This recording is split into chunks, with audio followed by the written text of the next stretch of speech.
What's up mga kagunting? Ang gagawin natin ngayon ay mag pipino challenge tayo ngayon. Ayan. Bale, ito yung mga ingredients natin. Asin, meron tayong suka, may paminta, at may asukal. Tapos pipino of course, at ito naman ang sibuyas.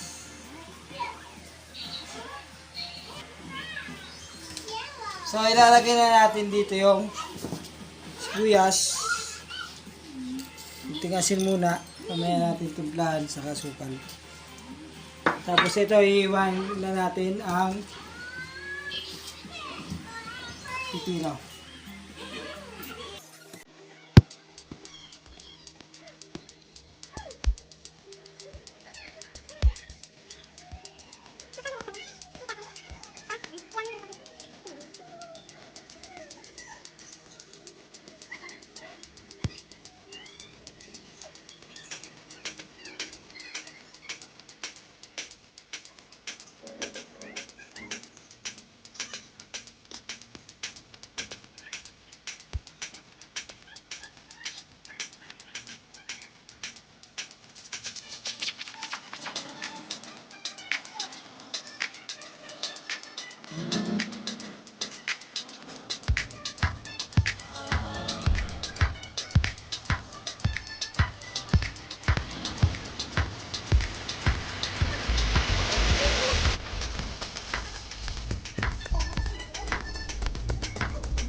So ito na, start na yung yung mukbang pipili natin.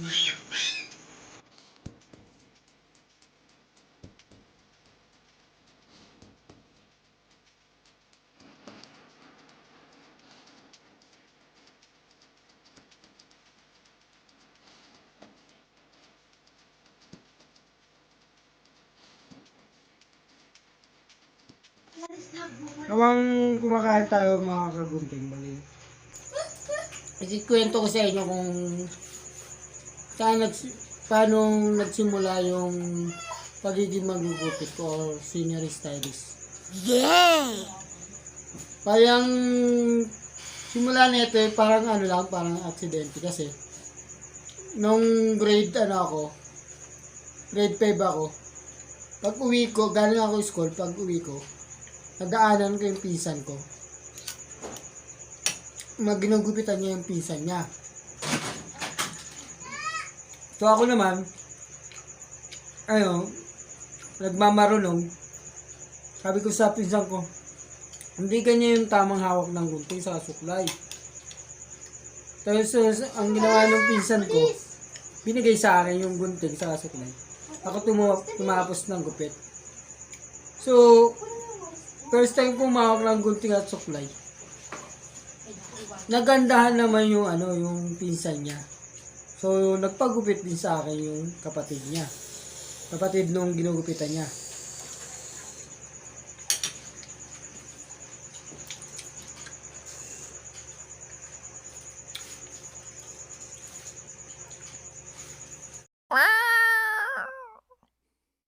Pagtapos kong gupitan yung magkapatid, Kasi yung magkapatid na yun, yung ano na yun, is mayroon silang bakery.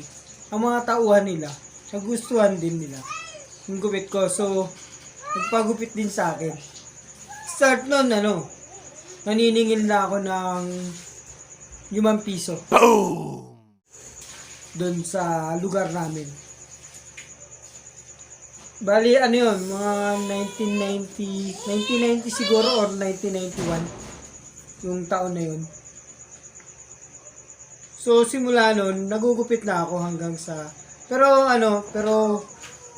kinarer ko siya, kasi gupit ko, sa sa kanto-kanto lang. Bali, naging sa professional ako, nag-start naman ako ng 2005. Nagsimula naman yun nung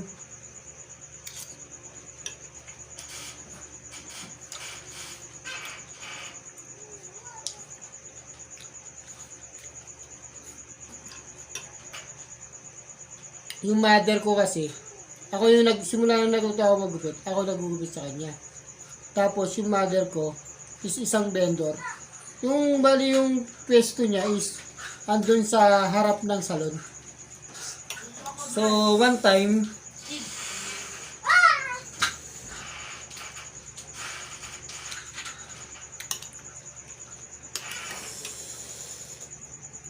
nakita nung may-ari yung gupit niya. Tinanong nung may-ari,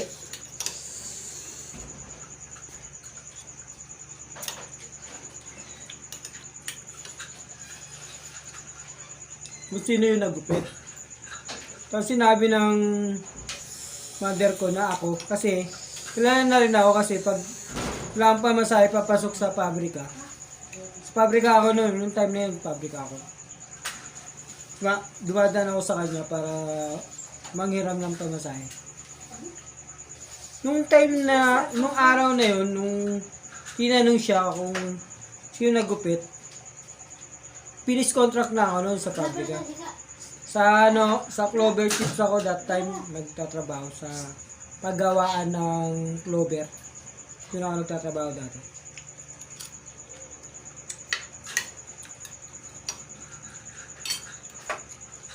Yun nga, sabi ng nangyari yung salon. Yung anak mo pala nagupit sa'yo. Papuntahin mo rito, pa-dutyhin mo kasi kailangan niya ng tawhan that time. Tinanong niya muna kung mayroon akong trabaho. Sagot ni nanay ko na, ayun, finish contract na ako. So kinabukasan, trinay kong pumasok. Nung pumasok ako sa kanya, nung time na yun, hindi pa ako marunong humawak ng gunting sa kasuklay. Hindi ako marunong gumamit ng razor. Ang alam ko pa lang is gunting sa kasuklay pa lang. Hindi pa ako marunong humawak ng razor. Kaya nung pumasok ako sa kanya, talagang malaking adjustment kasi hindi ako marunong humawak ng razor eh. Tapos pero kasamahan doon lalaki. Ang galing niya maggupit ng babae at lalaki. So, yun parang ako, nainganyo akong matuto ng babae. Kaya isip-isip ko, yung time yan, pwede pala maggupit ang lalaki sa babae. Kasi dati, ang alam ko, pag lalaki sa barbero lang talaga. Sa barbershop lang. Kaya nung nakita ko siyang, nagugupit ng babae at lalaki, nangarap ako na matuto rin sa babae at lalaki. Tapos, naranasan ko dun sa, sa shop na yun. Kasi hindi pa nga ako marunong sa razor. Ang ginagawa ko lang nun, para kunyari lang na marunong ako mahawak ng razor. Papasadahan ko lang ng razor, tapos puro mano-mano na ako nun. Para hindi lang mahalata ng client. Yung time na yun, ang namin hatian lang. Sen, magkano lang haircut namin nun, 40 lang. So, pag minsan, isa lang na gugupitan ko, uwi ako ng bahay, 20 pesos. Nung time na yun, may asawa na ako. Kasi maaga ako nag-asawa, pagka-graduate ko high school. nag-asawa na kagad ako eh. So yun, galit na galit sa akin yung asawa ko kasi nga bakit daw ako nagtsatsaga doon eh, ba't hindi na lang daw ako magpabrika ulit kasi nga mas malaki naman, minimum mas malaki talaga sa akin pag pabrika.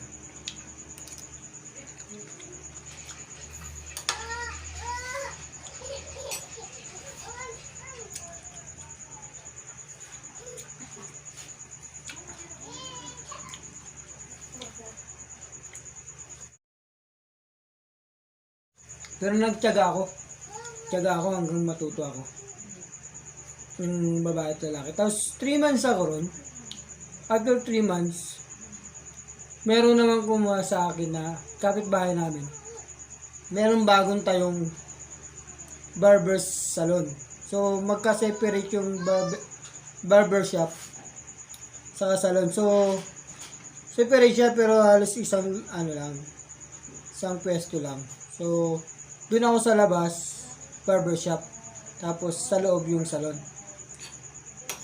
So yun naman, mas maganda yun kasi meron akong allowance bukod dun sa hatian.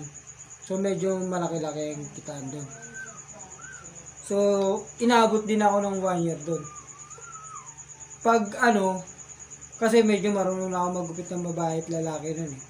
Pag wala yung senior stylist nung salon, ako nagugupit dun sa loob. So, dun na ako nagsimula na nagugupit-gupit na ako. Tapos relax pa yung uso noong araw eh. Sa relax, puro relax ako. Nung una, kabado pa ako, pinatawag ko pa yung isa kong kakilala para mag-relax. Tapos nung bandang huli, tinitingnan ko lang, pinapanood ko hanggang sa matuto ako mag-relax. So, bandang huli, ako na talaga gumagawa din sa loob. Tapos one time, yung yung senior stylist doon na umalis sa amin.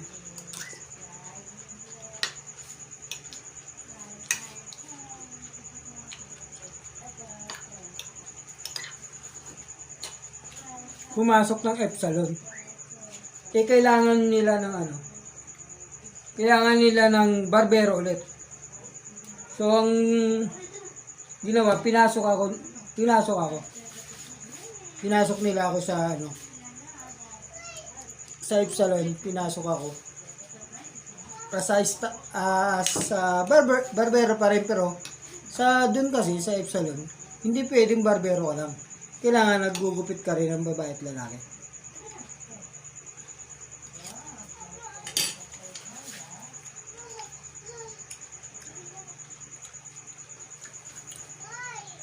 So, doon ako naggupit ng babae at lalaki. Pero, hindi pa ako pinagre-reban. After 6 months, nung nakita nilang medyo marunong na ako, sa kanila ako pinag-training. Nag-training nila ako dito sa May Cubao. That time, nasa nasa Laguna. Laguna ako, San Pedro, Laguna. Then, nag-training ako dito sa May Cubao. 1 week akong pinag-training dyan, pabalik-balikan ako. San Pedro, so Cubao, araw-araw, uwian ako na. Para matuto lang ako mag-reban. So after nun, sa kanila ako hinard as a stylist. Senior stylist na ako after 6 months. So dun ako nahasa ng gusto sa F-Salon. Hanggang ngayon, iba-ibang salon ang napasukan ko, maraming salon ang napasukan. Dun ako nag-start sa yung pagiging stylist ko.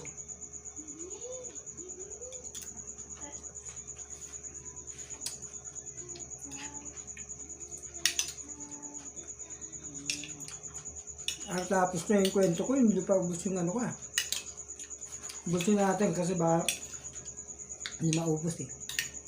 Hindi maasim kasi nilagyan ko ng suka.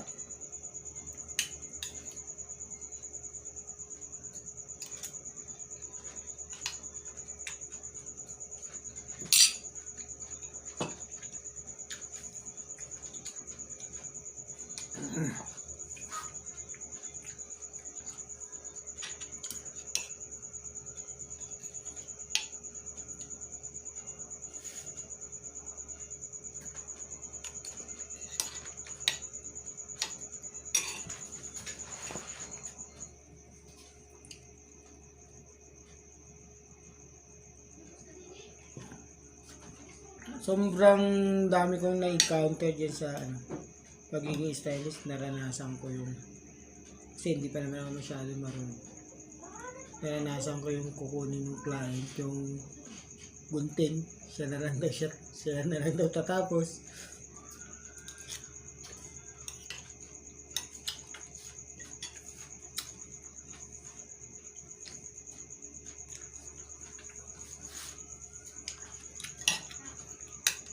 Naranasan ko rin yung muntik kampasin ng razor. Yung client kasi pabalang yung sagot ko. May mga ganun. Hanggang sa naaral ko na kung paano makipag-usap sa client. Kung paano makisama. Kasi kailangan, hindi lang basta, basta marunong ko magupit. Kailangan kaya mong din pakibagayan yung mga client.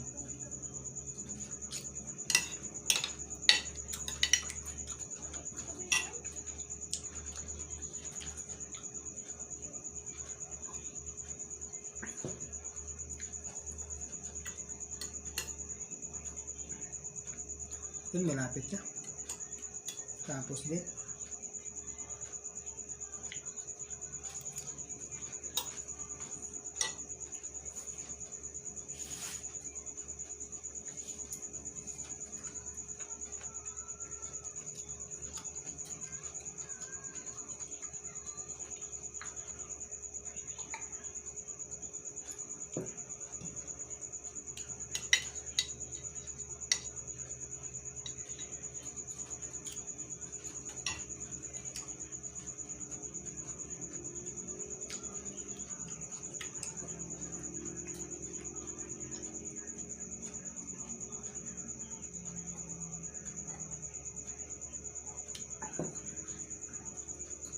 Okay. Tapos na. Pipino challenge. Pipino mukbang challenge. Accepted. Yon, mega love shoutout po sa team Walang Iwanan at lalong-lalo na po kay Ma'am Rosalinda Rakop at kay Daddy Anglers Adventure at kay Serrano's TV. Maraming salamat po. At sa buong team ng Team Walang Iwanan. Congratulations po kay Aklanon TV, yung bago na naman moni sa team. Congratulations, Aklanon TV. Isa ka lang monetize channel. Sana lalo mo pang sipagan at magbutihin. At sana lalo pang lumago ang channel mo. So hanggang dito na lang. Maraming salamat. Bye!